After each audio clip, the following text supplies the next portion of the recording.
Over the PAX East weekend, Insomniac opened their doors to Game Informer to show off the newest Spider-Man game, and boy does it look absolutely incredible.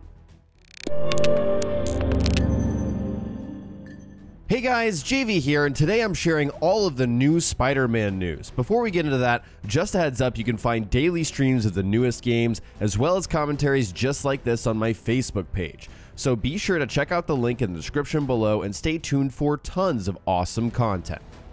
All of the information is from Game Informer's month of coverage for the new Spider-Man, and this is only the first half. This is taken from a variety of articles and videos with more info coming soon.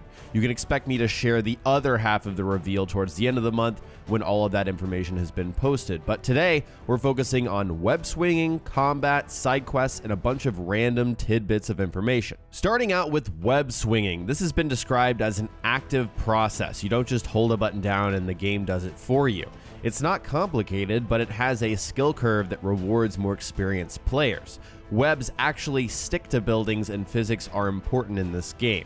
You're no longer swinging with the clouds like you could on the original PlayStation. So where you leave the swing, as in, it's a pendulum, so you're going downwards and you come back upwards, where you go out of that swing changes your trajectory. So if you leave that particular swing at the bottom, you move further forward. That'll launch you forward. If you leave near the top of your swing, you'll fly higher. You can web zip to pull yourself forward in order to make sharp turns or even U-turns. You can perch on buildings and street signs using them as launch pads. You can run along walls and parkour over obstacles, and perches are identified by white circles, so that lets you know what you can use to perch on. Jumping at just the right moment out of a wall run will vault you over that wall.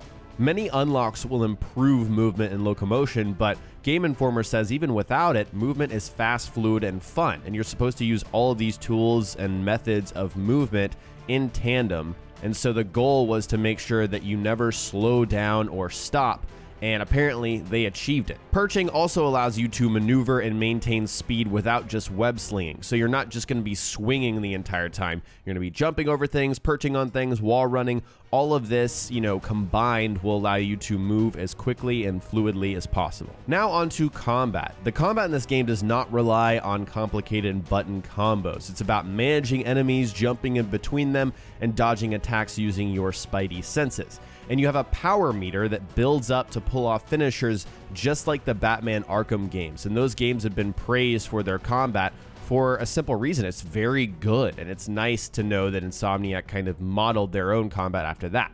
But also you have a bunch of gadgets that work in combat. We'll talk about more of those in this video. In combat, you'll find that the action slows down when you're able to pull off, a finisher or a very cool move, and so it allows you to kind of see that from a very cool angle. Holding the punch button allows you to launch enemies into the air, then you can sling webs at them, and kick them and do certain things while enemies are juggled in the air. Also, there are plenty of environmental hazards that Peter can use, or Spider-Man can use, to sling at enemies, and they are everywhere in every environment, so they're always readily available. You can also root enemies in place and web zip to close the gap, or you can web zip to dodge. So you have abilities and moves that have multiple uses that you will learn as you play the game. On to gadgets. The team at Insomniac leaned on their experience with Ratchet & Clank, which if you follow me at all, that's one of my favorite franchises of all time. So this game has a gadget wheel as well.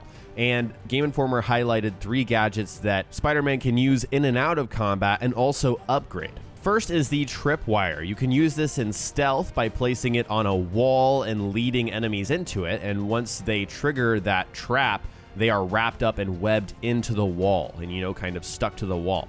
But also in combat, you can use it and attach it to enemies so that it will trigger onto other enemies and slam them together, kind of like a rubber band. If you're fighting someone on a roof and you knock them off, the tripwire will automatically save them, so it's used in cinematic context as well. It's not just, you're playing the game and it's there and you never see it again. Next is the web bomb. It's thrown like a projectile, and once it hits the ground, it elevates and explodes, sending webs everywhere. This is used as a crowd control mechanism. It webs up enemies near it so you can go ahead and knock them out because, again, Spider-Man doesn't kill. And once you upgrade this, it'll improve the web holding time so you can pull off more complex maneuvers. Finally, you have the spider drone, which you can throw in the air and it'll float and fire out webs like a machine gun.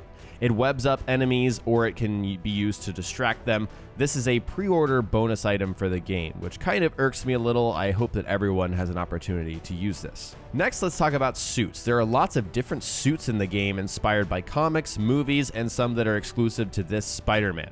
Each have different abilities which are not tied to the suits and can be swapped. If you decide you like the ability of one suit but like the look of another, that's no problem, you can pull that off. One ability offered is quad damage, which you can switch on for a brief amount of time. The gameplay demo that Game Informer saw had 4 suits. The classic one, which has the quad damage ability, the advanced suit, which you craft at some point in the game, and the white spider is there. That's there for narrative reasons that they didn't get into. There's the noir suit, which is classic from the comics. The abilities are unknown. And then the spider punk, which is also from the comics. You can pull out a guitar and strike a chord to create a blast radius in the game. And that's not just silly Insomniac, that is from the comics. So I thought that was really cool. Let's shift our focus towards side quests. These are completely optional missions that you never have to do. You can do them at your own pace whenever you'd like. So at any point in time, there could be general crime happening in the city. You can stop randomly occurring crimes like store robberies, car chases, drug deals. Mr. Negative's gang might be in a shootout with the police. You can help them. These will change and shift and combine further into the game. So you might have a robbery that turns into a car chase. So you'll see these missions evolve. Next are Black Cat's stakeouts. So as you guys know, Black Cat is a comic character, a Marvel character, and she challenges Peter, Spider-Man, to find hidden items, and completing her missions will reveal more about her story and her context within this game. Next, you have Taskmaster, who's a villain, a Spider-Man villain, and his ability is to copy other abilities that he sees people using. So he offers skill-based missions like finding a bomb, throwing it up, and webbing it to contain the explosion. The more webs, the more points you get at the end of the mission. So these are kind of fun little challenges that you can participate in. Oscorp also offers some side missions. So the Oscorp research stations are set up by Harry. Harry is Peter's friend, we know that, but in this game, he's in Europe and doesn't know that Peter is Spider-Man still. So Harry asks him to check on mobile research stations. One looks into pollution, a specific example. This one looks into pollution and requires you to swing through a series of pollution clouds in a certain time to collect samples.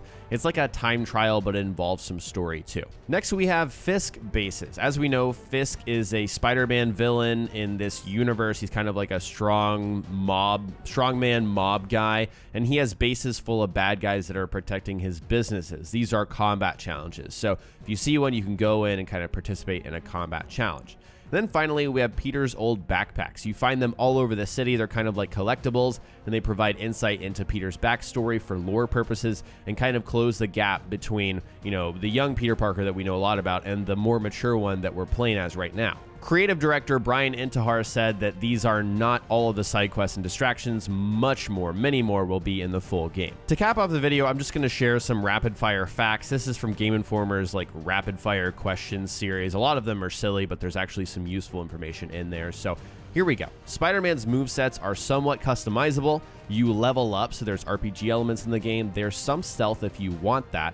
All versions of the game are locked at 30 FPS. Mary Jane is apparently a surprise, and she's playable in the game.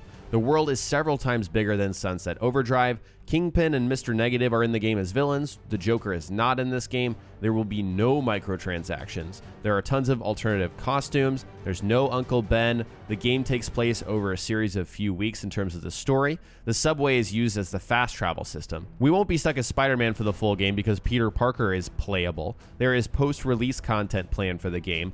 All of the major characters are 100% from the comics. They're not made up. You can take selfies and interact with pedestrians and random people. And of course, the game is coming out on September 7th of 2018. Overall, this gets me so unbelievably hyped for the game, even more hyped than Red Dead Redemption 2 at this point. I mean, it's not a contest, but I simply don't know enough about that game to be more hyped than I am for Spider-Man.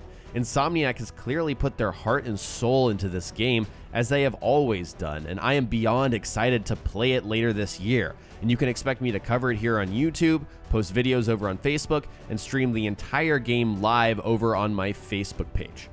Alright guys, that's it for today's video. In the comment section below, tell me which bit of information excites you the most. Share your thoughts in the comment section below. If you enjoyed the video, remember to hit that like button and subscribe for more commentaries just like this. Thanks so much for watching, and I'll talk to you next time.